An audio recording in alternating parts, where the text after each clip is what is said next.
I'm not an agency person. I made this up from scratch, had never worked at an agency, had never been a consultant.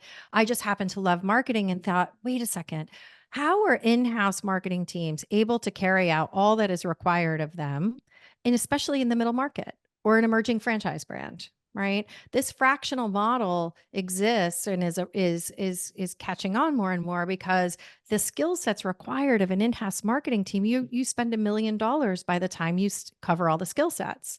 But on a fractional basis, especially led by a client-side marketer, as I have been for 34 years, my business partner as well, we're able to actually take best practices and observations and data from other verticals, other industries, and incorporate this view that we have to say, you know what, we think AI will work really well here because we're seeing it in X, Y, and Z. It's time to go into business for yourself. Get ready for another episode of the Franchise Academy podcast. Here's your host, small business and franchise expert, Tom Scarda.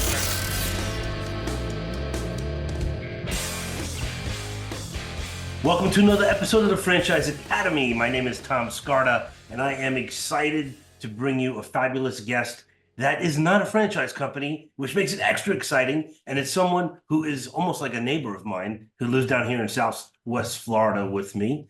Her name is Amy Anderson, and Amy owns a company called Wild Coffee Marketing. Do I have that right, Amy? You've got it right. Wild Coffee Marketing. So it's a fractional CMO, right? Chief Marketing Officer. So it's fractional. We're going to explain what that means. You might need a CMO for your franchise right now or your small company that you're starting. Amy, welcome to the Franchise Academy. Thank you so much for having me, Tom. It's so great that we're here. I'm so glad that you could spend some time. So many questions about marketing. What I've been saying to everybody that's even in my industry, you know, I'm a franchise consultant by day, right? So I'm talking to people, helping them find a franchise. 80% of my day I spend marketing. 20% is franchise consulting. I'm constantly marketing. What's going on, Amy? Why am I being killed? Why am I having to market on every social media platform out there?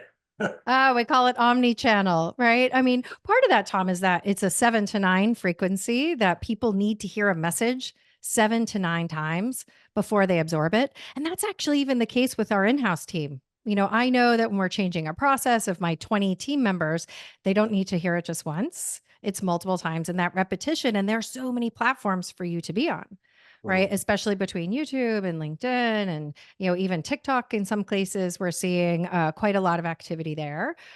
So it's really trying to figure out how you can take your content and easily get it onto all those platforms with a message that resonates with your target customer.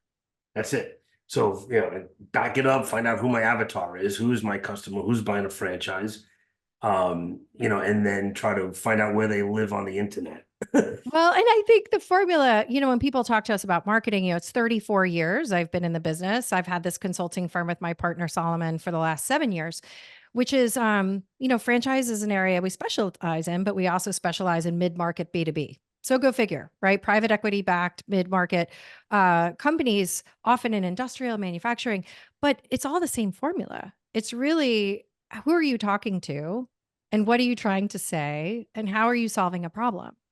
That's Right. what it all comes down to. It's, you know, you can look at the complexity of AI and advertising and being on all the platforms, but have you really taken stock in who you're trying to talk to, what their need is, and how you match that? Absolutely. So, but you said one thing that piques my interest. So the B2B segment, so B2B, business to business, or B2C, business to consumer. For you, what do you see the big difference, you know, in marketing? Because there is a difference. So I think the way you talk to a consumer as opposed to the way you talk to, you know, a buyer in a manufacturing plant. Well, either way, it's an emotionally driven sale or connection, whether you realize it or not. You know, I said to, you know, a CEO the other day, when people come to your website or when they encounter your team, there's still sort of a feeling they get. We can't help that as humans. You still have to find a way to connect. It tends to be a little bit more informational. on the B2B side, right? So the same time when we're selling franchises, right? You're selling an operational model, you're selling their return, you're selling that concept and that brand, but there still has to be an emotional connection where somebody can actually see themselves as part of that franchise system, see themselves as a business owner. Right. So how do you connect, right? And there's a whole way of doing that through branding and messaging. Right. It's interesting. And in the franchise world, there's really two sets of marketing, right? There's marketing to the consumer that's using your product or service, and then there's the marketing to the public to get them to buy your franchise.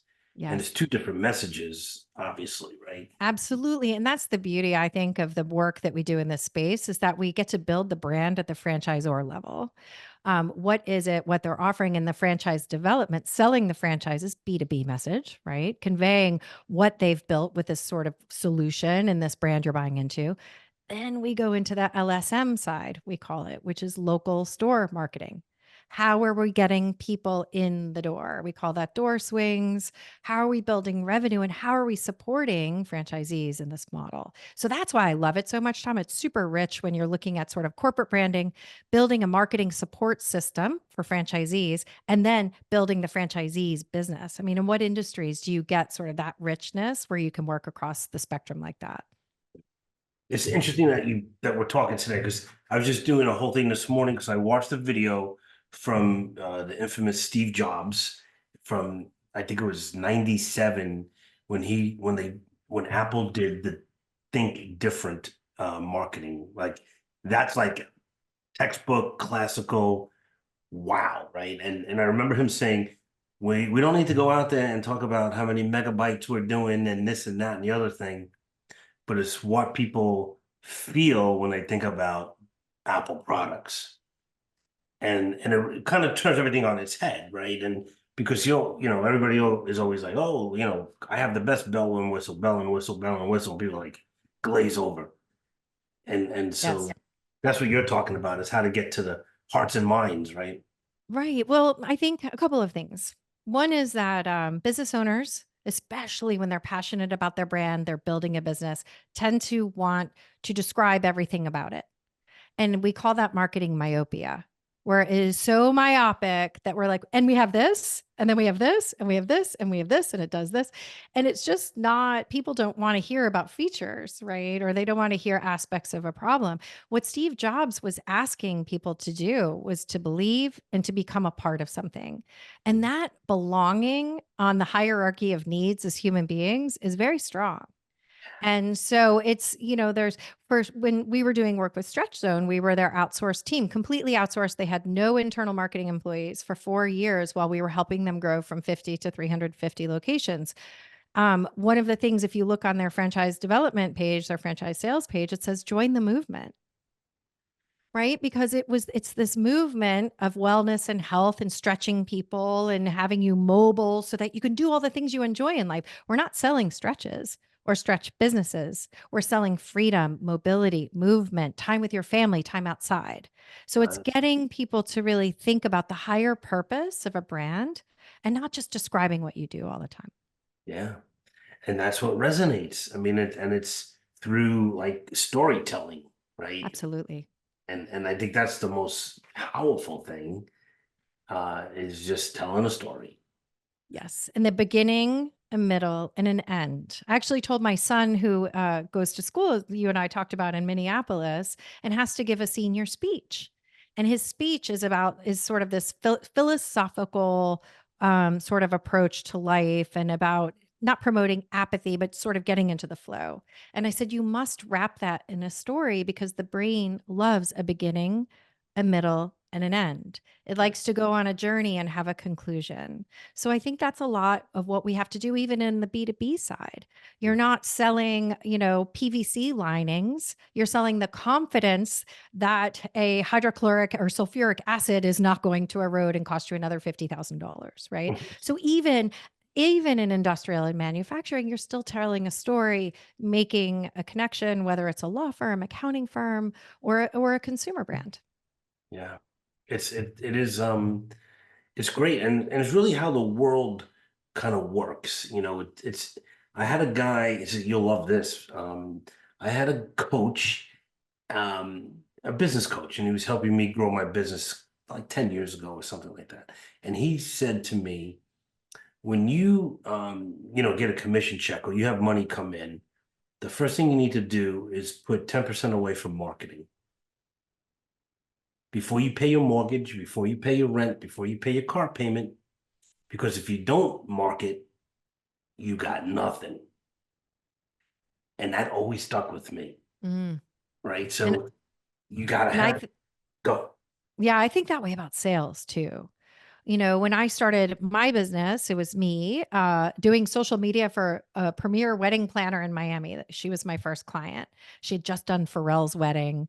And yes, I am skilled at the marketing, but that's not when we go to start our own service-based business, it's not the premier or primary rather skill that you need. It's sales, it's marketing, it's accounting and HR, right? Because if you don't have the right people around you and in the right seats, if you do not have your financial formula and model worked out, including cash flow, then you don't have it. It doesn't matter that I'm a good marketer, right? Right. That my core skill set and the reason I started this business really ultimately doesn't matter because do I have the right people to fulfill the work? Do I have the right pricing and product market fit? Am I selling enough? And I didn't think that I was a skilled salesperson, but I learned how to be fast because I realized if I'm not always selling, then I don't have a business. That's so true. At least talk to, my mantra is talk to one new person every day. And then everything else takes care of itself. Um, and how I do that is all different ways to try to get in front of somebody to kind of teach them about franchising. But I think right now everybody thinks that they're a marketer because they could just put an ad on Google. Why do I need an agency? Or something like that. What do you say to somebody who thinks like that? Well, if it were that easy, then everyone would do it, right? If you could just go and order some ads on Google and run some meta ads, and all of a sudden you're scaling a business and everything sort of works and scales that way, then everyone would do it.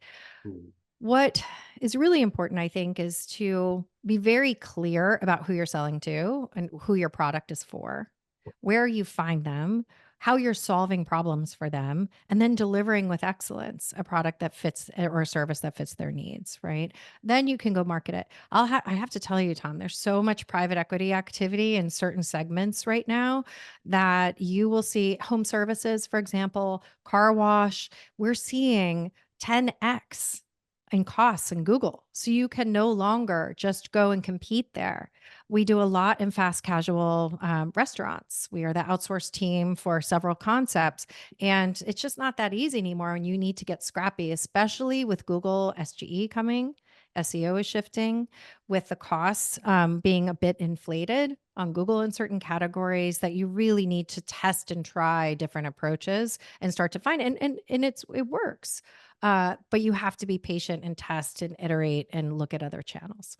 Oh, it's just amazing. And it's amazing, first of all, the analytics that you could get, and on the backside of all this marketing stuff.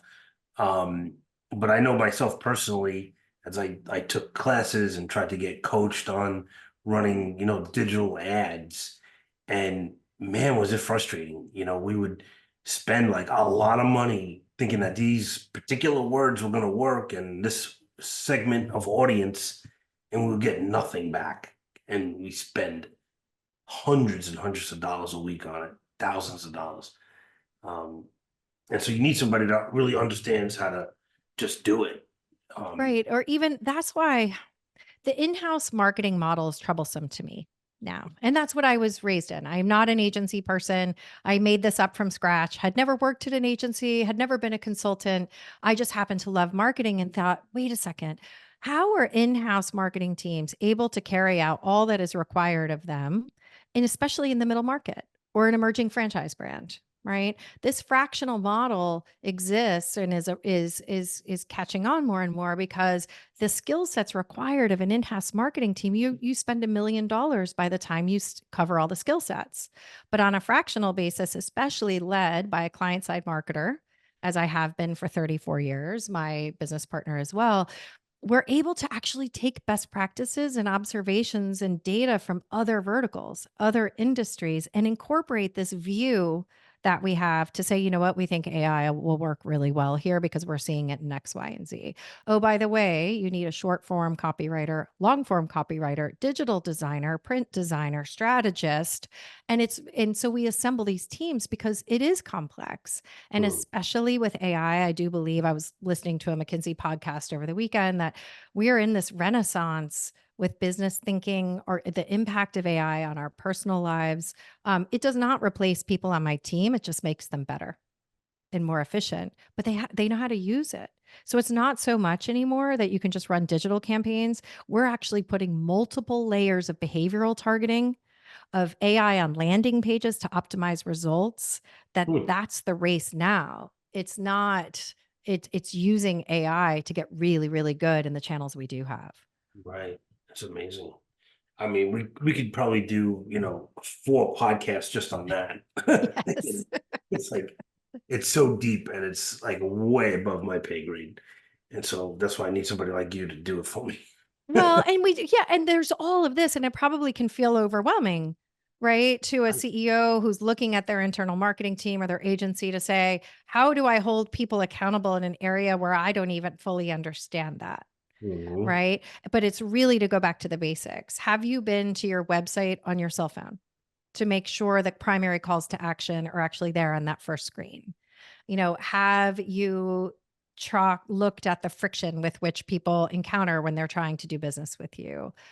How's your messaging? Have you updated it with sort of latest business trends? What is your net profit trend? There are all sorts of things that you don't have to get into AI to grow, but make sure that you've shored up your foundation of your business. I'm gonna share something with you that's embarrassing, but at the same time, it's so apropos. Just this morning, my daughter, who she's married, has 2 kids, she lives up in Long Island, and for some reason, she was looking at the franchise website, looked at my bio, and she texted me and said, "You got to update your bio. It talks about Diego, our dog who passed away 5 years ago." Oh my I goodness. was like, "Oh man." Well, that's a good litmus test to understand how out of date it might be by looking at major milestones, right, on there. And I'm sorry about Diego. My pets are my other kids, so that's hard. Uh, Um, is but it's true. Like I think we set it and forget it with a lot of that. Our business may have evolved, and we look at what's called the peso model, which is paid, earned, shared, and owned media, right? We always start at owned. And what is your digital footprint? What is your messaging? How has it evolved? Are you addressing client needs? Are you showing case studies, recent work? Are you, is your brand out of date on the consumer side? Right. So I think that's very important. And that's where being a third party and coming in with a fresh set of eyes is helpful to a lot of our clients because maybe they've gotten to 30 locations and they're like, okay, our internal team doesn't cut it. Our brand is outdated. We've made a lot of mistakes. Can you come bring best practices to us? And 30 is a magic number, and it happens incrementally. It's 30, and then they need to reevaluate when they hit 60 and then 90. Agreed. And then when I go over 100, now it's a whole new franchise. It's totally different. Absolutely. Interesting point. Really, very cool. Um, so what's your philosophy when it comes to like client management? I mean, as a fractional CMO, how does this work? Well, CEOs often call us when things are not operating the way they want them to. Oftentimes they may have a one person in-house marketing team. And I've seen a couple of remarkable individuals who are amazing at carrying off miracles almost.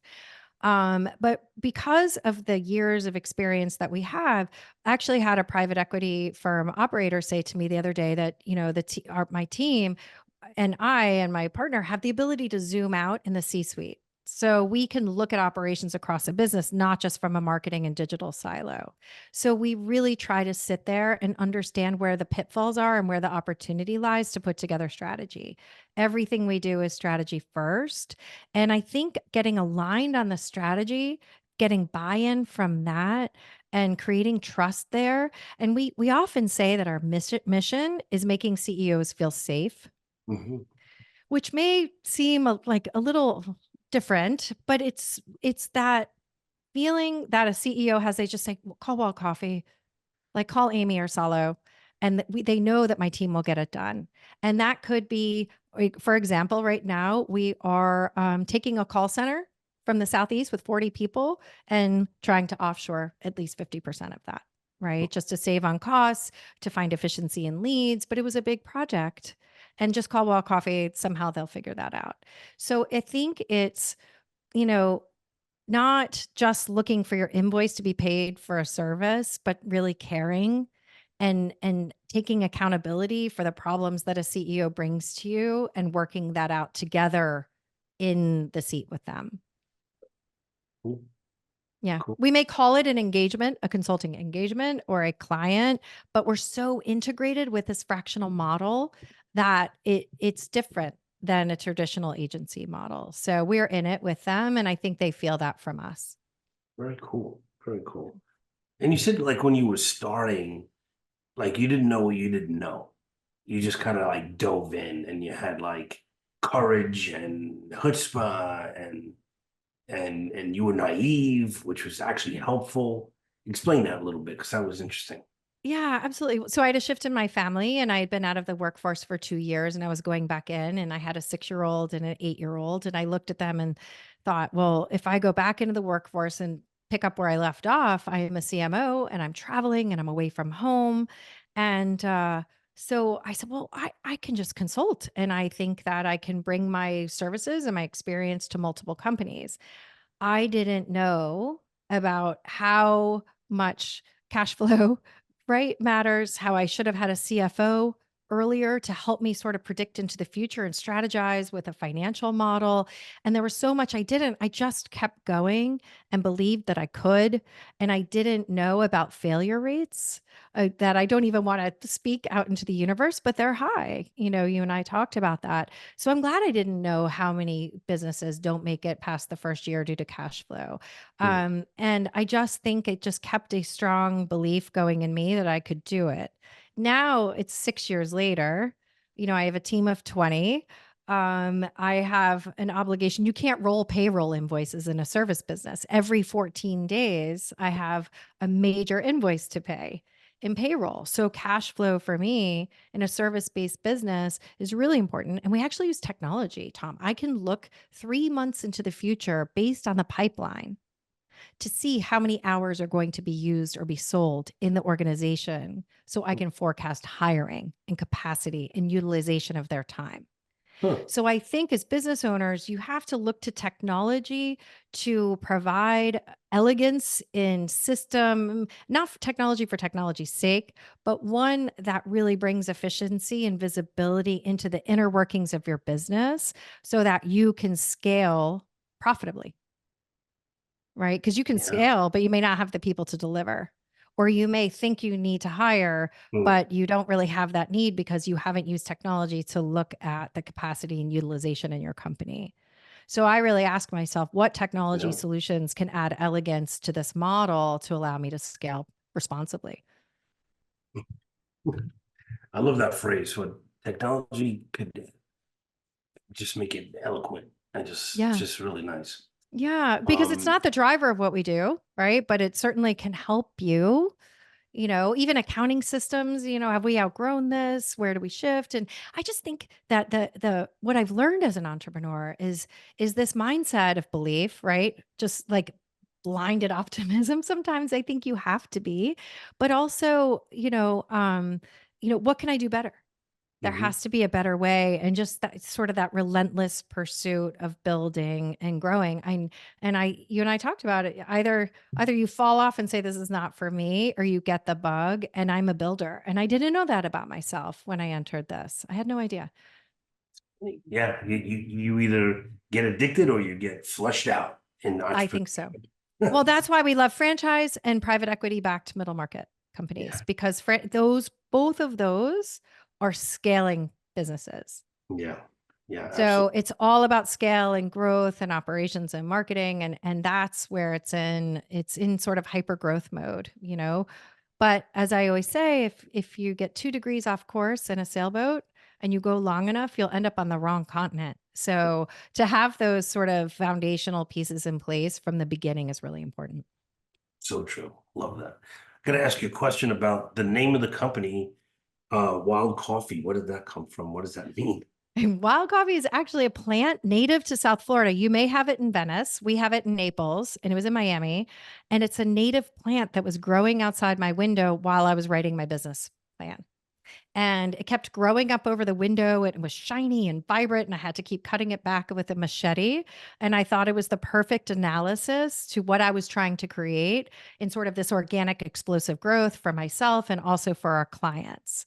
Wow. So it's funny in the franchising space because when we're at IFA or we're at different events, people will say, like, are you a coffee franchise? And we're not. It's just a plant that grows natively that just feels great as a metaphor for growth. That is great. Well, I'm glad I asked. That's Yeah. it's wonderful. That's a great name for a company then. Thank you. You Well, know, right along the Greenway here, my very first day of relocating back to Naples after being gone for 30 years, I went for a run and I'm like, okay, I did it. I moved the kids. I think we had 10 team members at that time.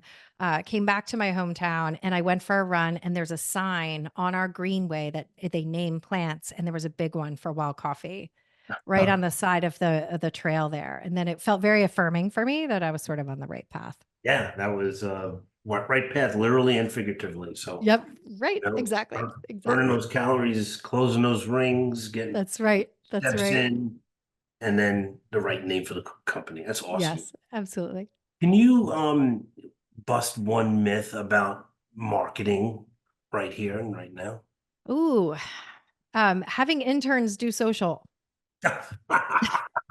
Why do you say that? I think I know why. I've I've heard it a lot of times from CEOs who say, "Hey, just let's get some interns in to do our social media," thinking that their youth and growing up sort of with the medium makes them equipped to run your most visible and vulnerable channel out there in real time.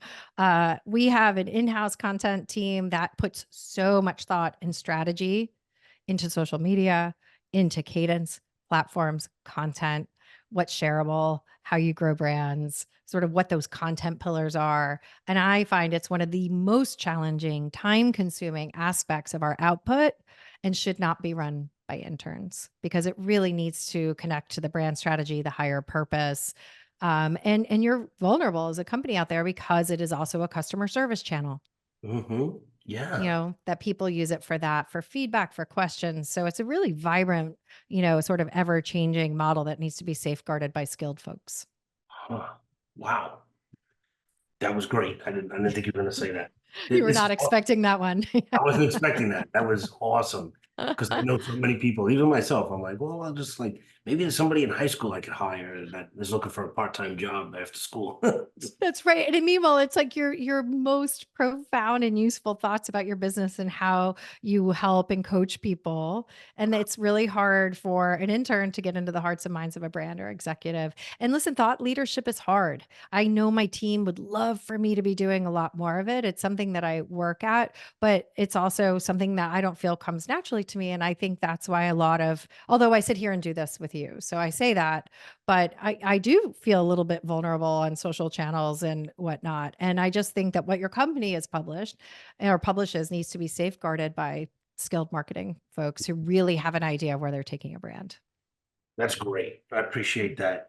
Amy, this has been wonderful. I could keep you here for another 2 hours, but I know you have an Love it. important meeting coming up now.